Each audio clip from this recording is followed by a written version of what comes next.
The day I unlocked my wife's phone and saw my brother's name glowing in the dark, my world went completely silent. It was not one message, it was months. A betrayal story written in their own hands, my cheating wife and my own blood planning my burial while I still breathed. So I chose calculated silent revenge. Cold, legal, patient, final. My name was Adrian Vale. For 12 years, Vale & Company was my body, built from a rented desk, a dying laptop, and a holy hunger. My wife Elena sat on our apartment floor back then, promising the world would know my name. My brother Marcus came later, charming, weak, and expensive. I gave him a title, Director of Strategic Partnerships, a royal title for a man entering rooms he hadn't earned. What kills a man is the story he tells himself, so he does not see the knife. Her phone lit up at 3:17 a.m. Marcus wrote, "Did he sign the revised structure yet?" Elena answered, "Not yet. He is suspicious about the ownership language. I will soften him tomorrow." Soften him, as if I were meat. Their plan opened like a wound.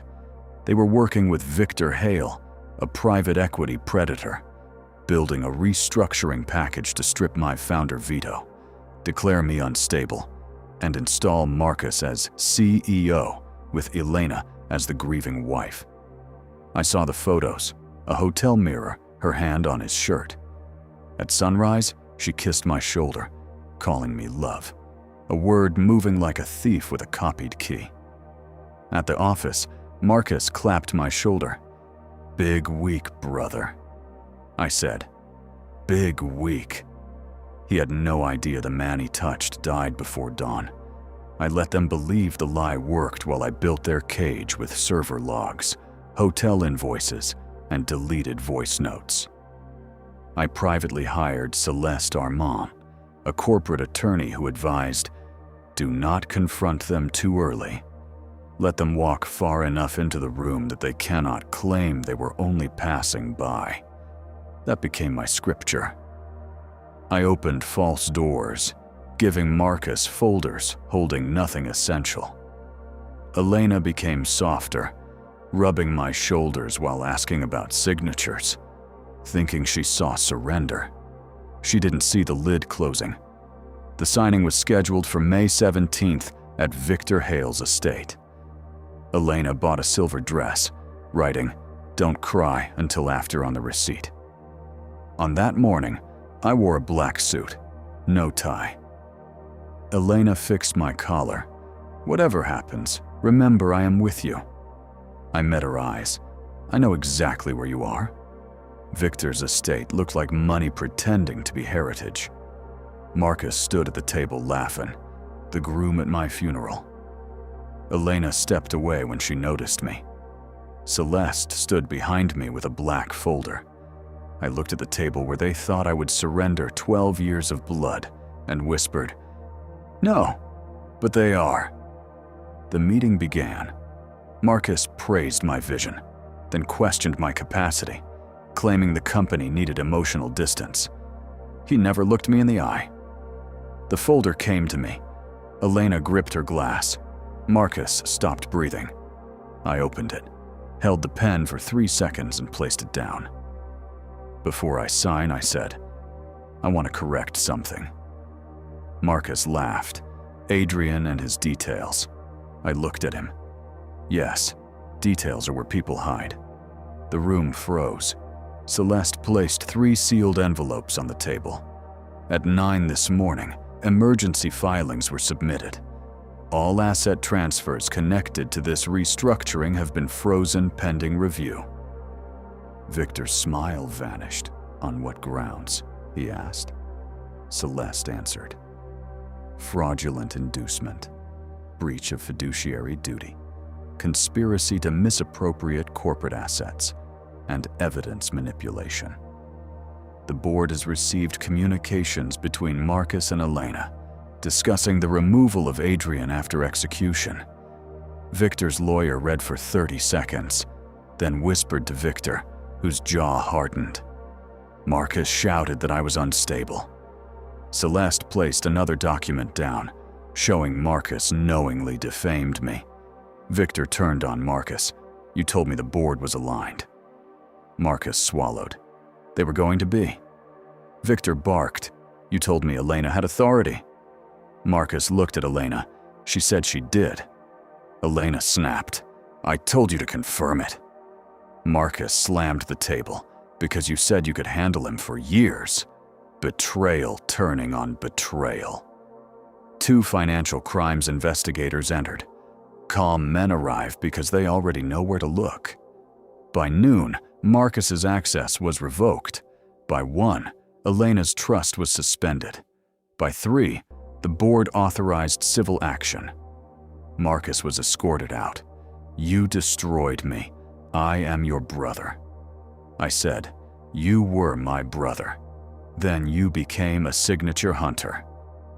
The final blow came at the charity gala that evening. Marcus was meant to announce himself as chairman with Elena beside him. Instead, the screens behind the stage lit up with court filings, fraud notices, and recorded calls. Their own words enlarged above their heads. Once he signs, he is finished. The room gasped. Elena covered her mouth. Marcus turned white. Then he turned on her in front of everyone, shouting she begged him to do it. Elena screamed back, you needed my bed to reach his office. That sentence killed them louder than any judge could. I walked onto the stage, took the microphone, and said, I gave you both a seat at my table. You mistook it for weakness. I placed it down and left them inside the silence they earned. Elena waited outside my office that evening in her panicked silver dress, whispering she made a mistake. I shook my head. A mistake is taking the wrong exit. You built a strategy. She cried, I still love you. I replied, you loved the man who was climbing. Then you betrayed the man who arrived. I handed her a divorce petition. She called me cruel. I stepped closer. Cruel was letting me kiss you while you planned my exile. This is consequence. I walked past her, never turning back. Some doors should close softly so the person outside knows they will never open again. The legal storm lasted 7 months. Marcus lost his title, shares, and apartment. Elena's story collapsed under bank trails and hotel records. The house went to sale. Her jewelry became evidence. The final hearing happened on a gray Thursday. They sat on opposite sides, refusing to look at each other, sitting like strangers in the wreckage. Outside, Marcus asked, was it worth it? I said, no, none of this was worth what you took. Revenge didn't give me back my marriage or my brother. It only made sure the people who burned my house did not inherit the land. Years passed. Vale and Company expanded globally. Behind my desk, I placed one framed line. Let them walk far enough into the room. 2 years later, I saw Elena in a hotel lobby. She said, the company became everything you wanted. I replied, no, it became everything I protected. She asked if it was cruel. No, I replied cleanly. The coldest revenge isn't destruction. Destruction means you are still touching them. The coldest revenge is removal. Clean, legal, quiet, final. A door closing so softly that years later, you still stand outside it, wondering why no one heard you knock. I felt my life return to my own hands, and this time, I did not let anyone else hold the key.